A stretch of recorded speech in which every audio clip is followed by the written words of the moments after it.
OTP অ্যাপের সাহায্যে মোবাইলের মাধ্যমে নির্বাচনের তথ্য যাচাই প্রক্রিয়া সংক্ষেপে আলোচনা করা হলো। প্রথমে অ্যাপটা বের করে ফার্স্ট পেজে এরকম কন্টিনিউ করতে হবে এবং মোবাইলের ফোন নাম্বার দিয়ে ওটিপি একটা সেট করতে হবে এবং নেটওয়ার্ক খুবই ফাস্ট হওয়া দরকার। 2 মিনিটের মধ্যেই ওটিপি আশা করি চলে আসবে। চলে এসছে ওটিপি, এই ওটিপিটা আমরা সেট করবো, দেন ডান করে দেবো। এরকম একটা ইন্টারফেস আসবে। এবার আমাদের search by EPIC number, EPIC number হচ্ছে ভোটার কার্ডের যে নাম্বারটা দেওয়া থাকে সেটাই হচ্ছে এপিক নাম্বার, সেটাকে আমরা সার্চ অপশনে ক্লিক করলেই এরকম একটা ইন্টারফেস আসবে এবং 16 ডিজিটের বা যার যেরকম ডিজিট থাকে অ্যালফাবেটিক্যালি সেটাকে আমরা প্রেস করি।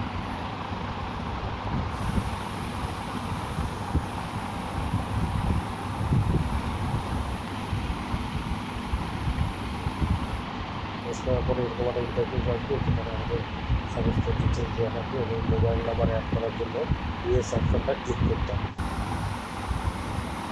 তারপরে এরকম ইন্টারফেস আসবে, ফাইনালি ক্লিক করার পরে থ্যাংক ইউ অপশন আসবে এবং নেক্সট কার্ড চলে যাচ্ছে।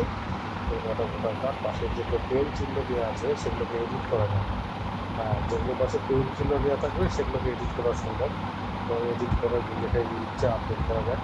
কেউ যদি কোনো কিছু আপডেট করতে চান, যদি নাম আপডেট করতে চান, সেই জায়গাটা বানান চেঞ্জ করতে চান, সেই জায়গায় গিয়ে যদি আমি টাইপ করে চেঞ্জ করা যেতে পারে।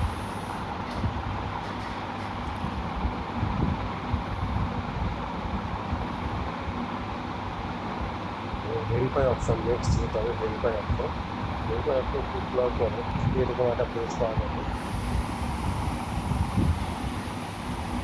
তখন আমরা যে ভেরিফাই করার আমার নামের সঙ্গে অ্যাডজাস্টেবল আছে এরকম একটা ডকুমেন্টসের ছবি স্ক্যান করে পাঠাতে হবে, যেটা আধার কার্ডের নামের সাথে যদি লিঙ্ক থাকে তো আধার কার্ডের ছবিও পাঠানো যেতে পারে। ছবি সেন্ড হওয়ার পরে কনফার্ম অপশানে ক্লিক করে রাখতে হবে। এবার আমাদের অ্যাড্রেস নিয়ে আমরা যে জায়গা থেকে অ্যাড্রেস করবে, গুগলের লোকেশন ম্যাপটা অন করলে অর্থাৎ জিপিএস অন করলে অটোমেটিকলি অ্যাড্রেস ক্লিক করবে এবং আধার কার্ডের ছবি দিতে হবে, যেখানে অ্যাড্রেসটা লেখা হবে, দুটোর সঙ্গে ম্যাচ হওয়া দরকার। এভাবে আমাদের ছবি প্রুফ, নাম প্রুফ এবং অ্যাড্রেস প্রুফ আমাদের সার্চ হওয়ার পরে দেখতে পাচ্ছেন অটোমেটিকলি আমাদের অ্যাড্রেস চলে এসেছে এবং সব ঠিকঠাকই ওকে একটা অপশন আসবে এবং এখানে পুলিশ স্টেশন সম্বন্ধে কিছু ফিডব্যাক কীরকম সঠিক গার্ড থাকে কিনা, পর্যাপ্ত আলোর ব্যবস্থা আছে কিনা, দেখতে কোনো অসুবিধা হয় কিনা, এটা কিন্তু ফিডব্যাক। নেক্সট আমাদের লেখা আছে অ্যাড ফ্যামিলি মেম্বার্স, বাকি যারা আছে তাদেরকে ঠিক একইভাবে অ্যাড করতে হবে। সার্চ বা এপিক নাম্বারে গিয়ে এপিকটা সার্চ করলে 16 ডিজিটের এপিক নাম্বার আমরা দেখতে পাবো এবং এপিক নাম্বার আমরা সার্চ করি।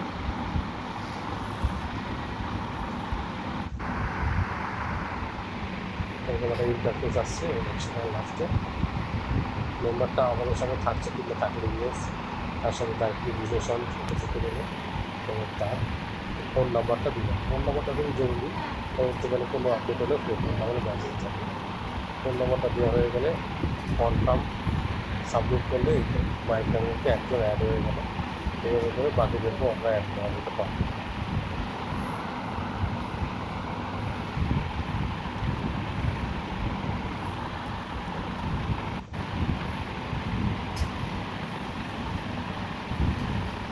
প্লাস অপশনে ক্লিক করলেই অ্যাড হয়ে যাবে এবং সেইভাবে লিখতে হবে যে তার সাথে দিস মেম্বার এবং তার কি রিলেশন এবং তার ফোন নাম্বারটা দেওয়াটা ম্যান্ডেটরি, আর ফোনের মাধ্যমে মেসেজ আসবে। দুটো মাইক অ্যাড হলে এইভাবে আপনারা যত কিছু অ্যাড করেন এবং লাস্টে এরকম একটা পেজ আসবে এবং একটা টিক চিহ্ন থাকবে এবং আমাদের ভেরিফিকেশন প্রসেসটা ক্লিয়ার হয়েছে। ফাইনালি ভারতীয় নির্বাচন commission, West Bengal election commission থেকে এরকম একটা সার্টিফিকেট দেবে, যেটাকে আপনারা স্ক্যান করে রাখতে পারেন এবং স্ক্রিনশট দিয়ে প্রিন্ট আউট করে রাখতে পারেন ফার্দার কাজে লাভ হবে।